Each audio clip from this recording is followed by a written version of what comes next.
bilang pinuno ng Senate Blue Ribbon.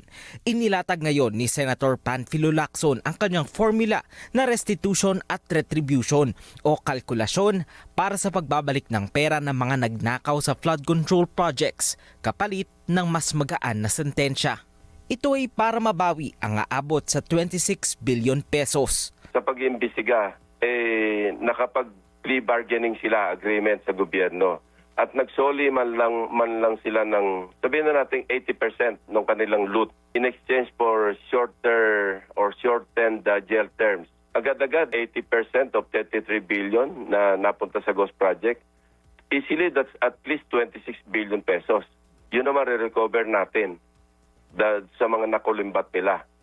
Pero wala pa rin compromise kasi ang tig-usapan natin dito, restitution plus retribution. Hindi naman pwedeng restitution lang, libre na sila.